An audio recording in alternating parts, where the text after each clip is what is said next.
আসসালামু আলাইকুম বন্ধুরা, আশা করছি সবাই ভালো আছেন আর দোয়া করি সবাই অনেক সুস্থ থাকেন, ভালো থাকেন।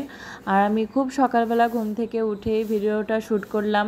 এই যে দেখেন রাস্তা একদম ফাঁকা, কোনো জনমানুষ নেই, মানে একেবারে খুব সকালবেলা। আর সকালবেলা ঘুম থেকে উঠে আমি ব্যালকনিতে আসলাম আমার গাছগুলোর কি অবস্থা দেখার জন্য। এখানে দেখেন আমার সবগুলো গাছই বিলাতি ধনিয়া পাতা গাছ, সবগুলোই বেঁচেছে আর সবগুলোই এখানে রয়েছে। এখন সব গাছে একটু পানি দেব।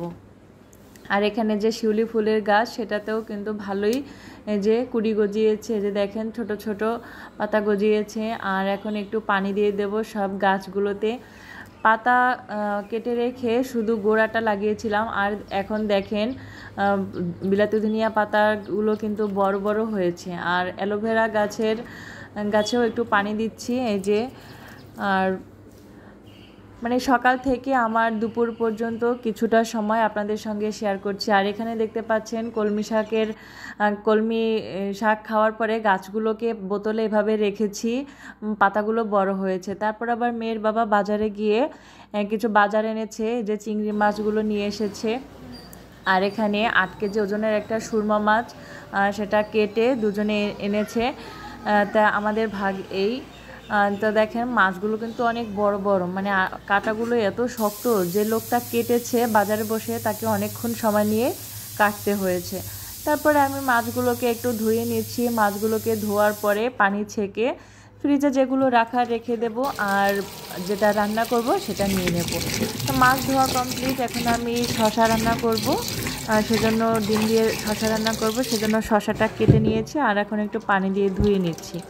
তারপর আমি রান্নাটা শুরু করব। তা মাছ রান্না করব।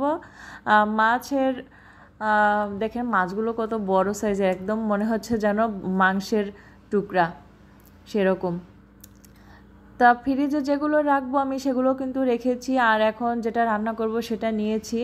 সামান্য একটু হলুদ গুঁড়া, মরিচ গুঁড়া দিয়ে দেব মাছে, আর একটু পরিমাণ মতো সামান্য একটু লবণ দিয়ে দেব, কারণ মাছগুলোকে ভাজবো। মাছগুলোকে ভাজার জন্য হলুদ গুঁড়া, মরিচ গুঁড়া আর সামান্য একটু লবণ নিয়ে ভালো করে মশলাটাকে মাছের সাথে মাখিয়ে নেব। তারপর মাছগুলোকে আমি চুলায় ভেজে নেব। তো এই যে মাছগুলোকে মাখিয়ে নিচ্ছি। মাছগুলোকে মাখানোর পরে চাইলে আপনারা 10 মিনিট রেখেও দিতে পারেন, আর হাতে যদি সময় না থাকে সাথে সাথেও ভেজে নিতে পারেন, কোনো সমস্যা নেই। এই যে দেখেন। তা বন্ধুরা, ভিডিওটা যে যেখান থেকে দেখছেন ভালো লাগলে একটা লাইক করে দিবেন আর কমেন্টস করে জানাবেন ভিডিওটা আপনাদের কেমন লেগেছে। আর এভাবেই আমি সকলের সাথে থাকতে চাই, সকলের পাশে থাকতে চাই। আপনারাও আমাকে সাপোর্ট করবেন, আমার পাশে থাকবেন, একটা ফলো দিয়ে রাখবেন। আর ইউটিউব থেকে যারা দেখছেন সাবস্ক্রাইব করে রাখবেন। তো এই যে দেখেন এখানে ফ্রাই প্যানে আমি তেল বসিয়ে দিলাম, আর তেলটা একটু ফ্রাই প্যানের চারপাশে দিয়ে নিচ্ছি। তারপরে রান্নাটা শুরু করবে, যে মাছগুলোকে ভাজতে দেব। একের পর এক মাছগুলোকে আমি দিয়ে যাচ্ছি। মাছগুলোকে আস্তে আস্তে দিয়ে ভেজে নেব।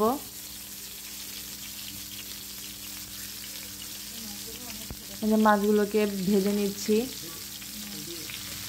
এ পর্যায়ে তেল একটু ছিটাছিটি করে, কিন্তু একটু সাবধানে থাকতে হবে।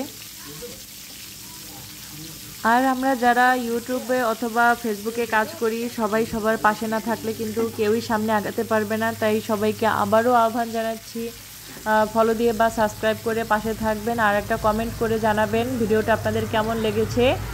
আপনাদের এই কমেন্টের মাধ্যমে কিন্তু আমরা আপনার বাড়ি থেকে ঘুরে আসতে পারবো, আপনার পরিবার থেকে ঘুরে আসতে পারবো, আপনার ভিডিওগুলো আমরা দেখতে পারবো, একে অপরের ভিডিও দেখতে পারবো। তো এইভাবে মাছ কিন্তু আমি একটু উল্টিয়ে পাল্টিয়ে ভেজে নিচ্ছি। দেখতে পাচ্ছেন যেহেতু সাগরের মাছ, আমি একটু ভালো করে ভেজে নিচ্ছি।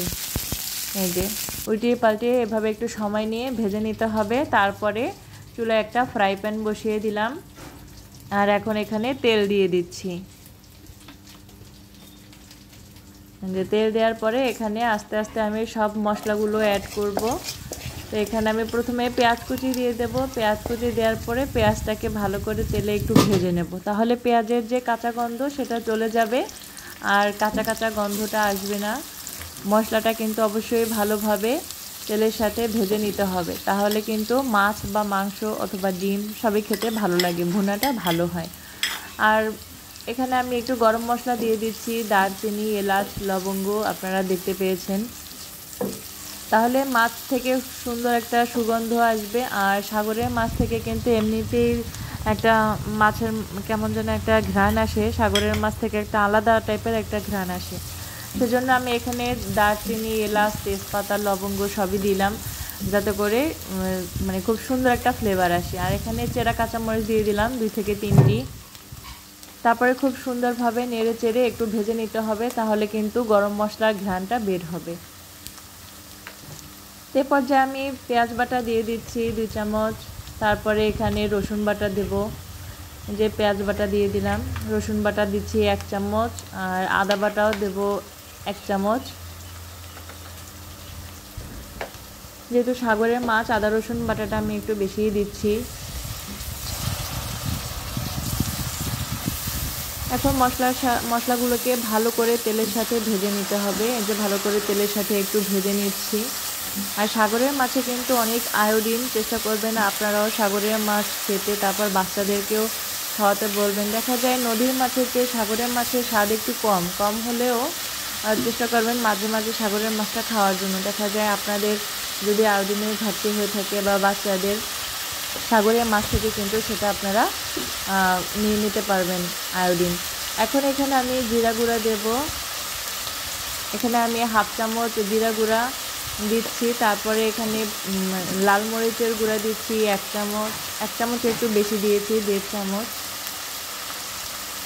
কারণ মাছে হালকা একটু ঝাল ঝাল না হলে কিন্তু ভালো লাগে না, তাই না? আর এখানে মানে প্রথমে এখানে এখন জিরা গুঁড়া দিয়ে দিচ্ছি 1 চামচের একটু কম জিরার গুঁড়া দিলাম। আর এখন হলুদ গুঁড়া দিলাম 1/2 চামচের চেয়ে একটু বেশি। এখন সব মশলাগুলোকে আমি ভালো করে তেলের সাথে একটু নেড়ে চেড়ে ভেজে নেব। লবণটা দিয়ে নিচ্ছি তার আগে। এখানে লবণ দিয়ে দিলাম পরিমাণ মতো। সব মশলাগুলোকে এখন তেলের সাথে ভালো করে ভেজে নেব। আমার 2 বাচ্চা, জমজ 2 ছেলে আর মেয়ে আছে, ও ক্লাস 7-এ পড়ে। তো দেখা যায় চিন্তা করলাম যে মাঝে মাঝে সাগরের মাছটা খেতে হবে, সেজন্য সাগরের মাছ আনা। মশলাগুলোকে ভালো করে তেলের সাথে কষিয়ে নিলাম। আর এখন একটু পানি দিয়ে দিলাম।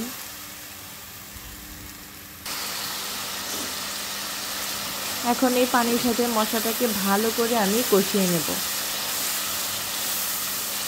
আবার এই সাগরের মাছ খাওয়ার একটা উপকারিতা আছে, এই বড় মাছগুলো আর কি দেখা যায় কাটা কম থাকে, মাছগুলো বাছতে সুবিধা হয়। এটা হলো 8 কেজি ওজনের একটা সুরমা মাছ।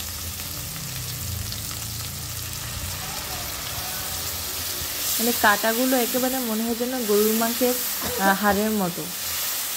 তো এখানে এখন একটু পানি দিয়ে দিচ্ছি যাতে মশলাটা খুব ভালোভাবে কষানো যায়। এই যে দেখেন, মশলাগুলোকে ভালো করে কষিয়ে নিতে হবে। যত ভালোভাবে মশলাটাকে কষানো যাবে এই মানে মশলাটা খেতে অনেক বেশি ভালো লাগে।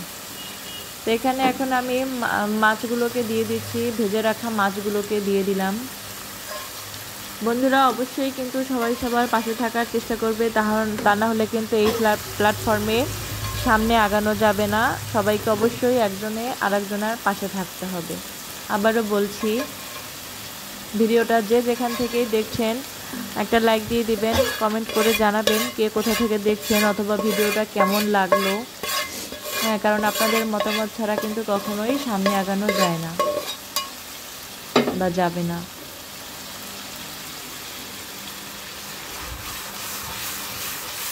তো মাছগুলো দেওয়ার পরে এখন ফ্রাই প্যানে যে তেলটুকু ছিল অবশিষ্ট সেটাও দিয়ে দিলাম।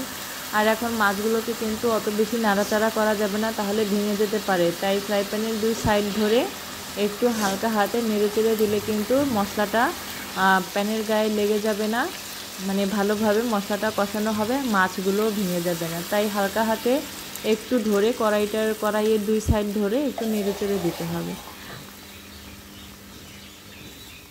এদিকে আমার মশলা কষানো শেষ। আমি এখন এখানে পানি দিয়ে দিলাম।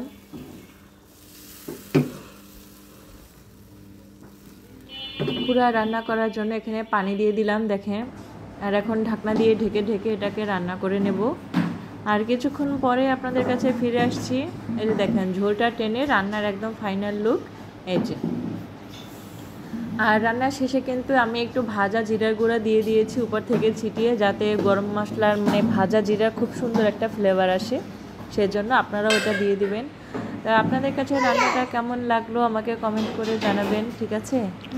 আর আপনারা এইভাবে রান্না করে খাবেন। যাই হোক, আমার রেসিপিগুলো আমি আপনাদের সঙ্গে শেয়ার করলাম।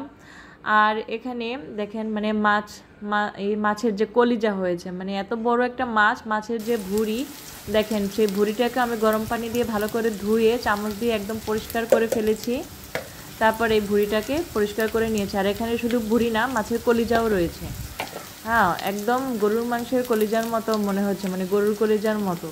তারপরে আবার ভুঁড়িটাও কিন্তু অনেক পুষ্ট হয়েছে। এখন এই ভুঁড়িটাকেও আমি রান্না করে নেব। এই যে পেঁয়াজ কুচির ভিতরে আমি এখানে অন্যান্য মশলা দিয়ে দিলাম। এই যে জিরা গুঁড়া, ধনিয়া গুঁড়া, তারপরে মরিচ গুঁড়া, হলুদ গুঁড়া, সব মশলাই আস্তে আস্তে দিয়ে দেবো। তারপর পরিমাণ মতো লবণ দেবো, চেরা কাঁচামরিচ দিলাম 2 থেকে 3টি। হ্যাঁ, সব মশলা দিয়ে সুন্দর করে কষিয়ে নেব। কারণ মেয়ের বাবা আবার বলল যে এটা ফ্রিজে রাখার কাজ নেই, এটাকে রান্না করে ফেলো। আর যেদিন এটা সেদিনই খাই। কারণ মাছের ভুঁড়ি আর মাছের কলিজা রান্না করলে কিন্তু অনেক ভালো লাগে। মাছের চেয়েও মনে হয় যেন মাছের এই জিনিসটা বেশি মজা। তো সেজন্য সব মশলাপাতি ভালো করে কষিয়ে নিচ্ছি। আর এখন একটু পানি দিয়ে দেবো রান্নাটা কষানোর জন্য। তো এই যে এই মানে কলিজাটাও রান্না করে নিচ্ছি। আজকে দুপুরে একেবারে জমিয়ে সবাই ভাত খাবো। শশা রান্না হয়ে গেছে, ভাতও হয়ে গেছে, এখন মাছটাও হয়ে গেল। আর এখানে মাছের কলিজাটাও ভুনা করা হয়ে গেল। এই যে এখন এখানে তেজপাতা দিলাম যাতে সুন্দর একটা ফ্লেভার আছে। আজকে মাছ আর মাছের কলিজা দিয়ে একেবারে জমিয়ে সবাই দুপুরে একসাথে খাবো।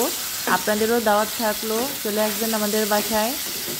আর ভিডিওটা যদি ভালো লেগে থাকে অবশ্যই কিন্তু একটা কমেন্ট করে জানাবেন। আর যারা এখন আমার চ্যানেলটি সাবস্ক্রাইব করেননি তারা আমার চ্যানেলটি সাবস্ক্রাইব করে আমার পাশে থাকবেন, আমাকে নতুন নতুন ভিডিও তৈরিতে উৎসাহিত করবেন। আপনাদের একটা কমেন্ট, আপনাদের একটা লাইক, এটাই কিন্তু আমরা যারা কন্টেন্ট ক্রিয়েটর, আমরা যারা ভিডিও তৈরি করে থাকি, আমাদের জন্য অনেক অনুপ্রেরণা যোগায়। আপনাদের একটা লাইক আমাদের জন্য অনেক কিছু, মনে হয় যে আরও ভিডিও তৈরি করি। এই যে দেখেন এখন মশলাটা কিন্তু ভালো করে ভুনা হয়ে গেল। এখন আমি এখানে পানি দিয়ে দেব রান্নার জন্য। তবে মাছের ভুঁড়ি রান্না করতেও কিন্তু টাইম কম লাগে না, একটু বেশি পানি দিয়ে আস্তে আস্তে ভুনে এটাকে সিদ্ধ করে ফেলতে হবে। তারপর ঝোলটাও একেবারে মানে টানিয়ে নিতে হবে। এই যে দেখেন এভাবে পানি দিয়ে রান্না করে যতক্ষণ না পর্যন্ত সিদ্ধ হয় ততক্ষণ পর্যন্ত এভাবে শুধু কষাতে থাকবেন। তারপরে দেখবেন এটা খাবার জন্য একেবারে রেডি হয়ে যাবে। এই যে কড়াইয়ের সাইডে যেগুলো লেগেছে সেগুলো আমি একটু পরিষ্কার করে দিচ্ছি খুন্তি দিয়ে। এই যে তা এখন ঝোলটা টেনে আসলে আপনাদেরকে দেখাবো কেমন হয়েছে। আর আপনাদেরও দাওয়াত থাকলো।